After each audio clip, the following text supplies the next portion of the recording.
Hello everyone, this is Surabhit from Resonance. और बहुत ज़्यादा इंतजार के बाद एनटीएससी स्टेज 2 का एग्जाम कंडक्ट हो गया है 24 अक्टूबर 2021 को। जितने भी स्टूडेंट ने ये एग्जाम दिया होगा, मैं उम्मीद करता हूँ कि सभी लोगों का पेपर अच्छा गया और सभी लोग सेलेक्ट हो गए हों। स्टेज 2 के पेपर की अगर अपन बात करें तो स्टेज 1 से काफ़ी लेवल हाई रहता है और पिछले कुछ सालों में तो अपन देखते आ रहे हैं कि इसका लेवल बढ़ता ही जा रहा है। अब अगर अपन बात करें पेपर की, तो दो तरह के पेपर हमारे पास यहाँ पे होते हैं स्टेज 2 में, मेट का पेपर एंड सेट का पेपर। मेट के पेपर में जो क्वेश्चंस हमारे पास पूछे जाते हैं वो स्पेशली लॉजिकल रीजनिंग के होते हैं। लॉजिकल रीजनिंग के जितने भी प्राइम टॉपिक्स हैं उन सभी पे क्वेश्चंस यहाँ पर पूछे जाते हैं। और सेट के अंदर अलग अलग सब्जेक्ट के क्वेश्चंस पूछे जाते हैं, maths, physics, chemistry, bio, social science, इनके डिफरेंट डिफरेंट क्वेश्चंस वहां पर पूछे जाते हैं। अब अगर अपन बात करें कि कितने क्वेश्चंस हमारे पास यहां पर आए थे स्टेज 2 में, तो मेट के 100 क्वेश्चंस हमारे पास थे, जो कि एक सिंगल वन पेपर था। पहला पेपर जो था 120 मिनट पे अपन को वो करना था। सेट में मैथ्स, साइंस, सोशल साइंस मिला के 100 क्वेश्चंस आए थे। अगर मैं मैथ्स के क्वेश्चंस की बात करूं तो 20 क्वेश्चंस हमारे पास मैथ्स के आए थे। साइंस यानी फिजिक्स के क्वेश्चन 14 थे और केमिस्ट्री और बायो के 13 क्वेश्चंस थे। सोशल साइंस के 40 क्वेश्चंस थे। इस तरह से 100 क्वेश्चंस का पेपर हमारा सेट का था। अब बात करते हैं अपन कि किस किस क्लास से कितने क्वेश्चन आए और इजी मीडियम कितने क्वेश्चंस आए। तो 9, 10th और 11th और 12th का भी एक क्वेश्चन, जैसे बायोलॉजी में 12th का हमें एक क्वेश्चन देखने को मिला है, तो इस तरह से डिस्ट्रीब्यूशन रहा है। लेकिन most of the question 9th और 10th से ही थे। नाउ अगर अपन इजी और मीडियम की बात करें, फिजिक्स के अंदर हमारे पास टोटल 14 क्वेश्चन आए, जिसमें से मैं 3 को इजी मान सकता हूं यहां पर, और 8 को मीडियम और टफ जो है वो 3 होंगे। यानी देख सकते हैं आप, मीडियम यानी मॉडरेट क्वेश्चंस ज्यादा देखने को मिले हैं फिजिक्स के अंदर। केमिस्ट्री की बात करें, 6 इजी थे, 4 मीडियम थे हमारे पास, 3 टफ थे। तो यहां पर हम देख सकते हैं कि मॉडरेट टू इजी की तरफ ज्यादा ये केमिस्ट्री का क्वेश्चन हमारे पास रहा है। मैथमेटिक्स में 2 इजी थे, 11 मीडियम थे और 7 टफ थे। तो जो मैथमेटिक्स का पेपर है वो मीडियम से टफ की तरफ हमारे पास रहा है। बायोलॉजी में 8 इजी थे, 3 मीडियम थे और 2 टफ थे। यानी बायोलॉजी के जितने भी क्वेश्चन थे वो ज्यादातर इजी कैटेगरी के हमें देखने को मिले। सोशल साइंस में हमारे पास 18 इजी क्वेश्चंस थे और 15 मीडियम थे, 7 टफ थे। इस साल सोशल साइंस का पेपर काफी इजी देखने को मिला बच्चों को। जितना भी बच्चों ने पेपर दिया है पिछले सालों में, वो सभी लोग ये सोचते रहते थे कि सोशल साइंस का पेपर हमारा हमेशा बिगड़ता है या हार्ड उसके क्वेश्चन रहते हैं। इस साल उन्होंने इसका पेपर जो है वो इजी रखा है, कहीं ना कहीं उसके क्वेश्चंस इजी रखे हैं। मेंटल एबिलिटी की अपन बात करते हैं, पिछले 3 सालों 4 सालों के अगर मैं पेपर्स देखूं तो इस साल का पेपर सबसे टफ पेपर था मेंटल एबिलिटी का। हाइब्रिड क्वेश्चंस उसके अंदर आए थे। बहुत सारे क्वेश्चंस ऐसे थे जिनके लॉजिक बनाना ही बहुत टाइम यहां पर लग रहा था।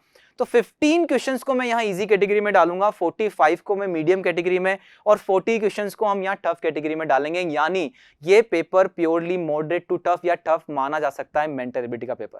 वैसे तो जब भी स्टेज 2 का पेपर आता है एक बैलेंस वहां बना रहता है। इस साल मेट का पेपर अगर हार्ड था तो सेट का पेपर कहीं ना कहीं उन्होंने इजी बना के रखा हुआ है और इजी बनाने की वजह से एक बैलेंस वहां पर बना हुआ है।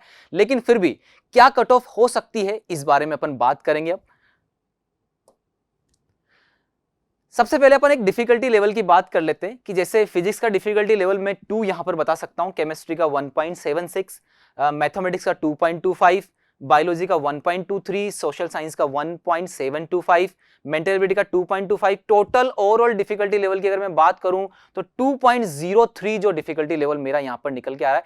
पिछले साल का जो डिफिकल्टी लेवल था लगभग उसी के बराबर ये डिफिकल्टी लेवल निकल के आ रहा है। रीजन, क्योंकि सेट का पेपर थोड़ा इजी कर दिया है, मेट का पेपर थोड़ा हार्ड बना है। अब बात कर लेते हैं अपन सब्जेक्ट वाइज किस क्वेश्चन के अंदर या सब्जेक्ट वाइज कौन कौन से क्वेश्चंस के अंदर प्रॉब्लम रही है या किस तरह के क्वेश्चंस हमें देखने को मिले। जैसे मैं मेंटल एबिलिटी की बात करूं तो पेपर लेंदी था, हाइब्रिड क्वेश्चन अपन को देखने को मिले। मैथमेटिकल ऑपरेशन के क्वेश्चंस को डायरेक्शन सेंस के क्वेश्चन के साथ बनाकर रखा गया या फिर क्लॉक के क्वेश्चन के साथ बनाकर रखा गया। नॉन वर्बल पार्ट बहुत कम देखने को मिला, वर्बल पार्ट ज्यादा देखने को मिला। नंबर सीरीज, मिसिंग टर्म, ये ज्यादा देखने को मिले अपन को। तो अगर मैं बात करूं कि 2 क्वेश्चन सीधे सीधे अपन को बोनस वहां पर देखने को मिले। 3 क्वेश्चन ऐसे थे जो बहुत रैंडम लॉजिक वहां पर लग रहा है, जिस लॉजिक को अपन एक प्रॉपर तरीके से नहीं मान सकते, लेकिन हाँ उस लॉजिक से आंसर जरूर हमें ऑप्शन में देखने को मिल रहा है। और कुछ क्वेश्चन ऐसे थे जिसके अंदर हिंदी और इंग्लिश लैंग्वेज दोनों में अलग अलग इंफॉर्मेशन दी गई थी। बात करते हैं अपन फिजिक्स के पेपर की। तो फिजिक्स के पेपर रिलेटिवली इजी था लास्ट ईयर से, और एक क्वेश्चन में वहां एरर थी, एक क्वेश्चन हमें 11th क्लास से यहां देखने को मिला।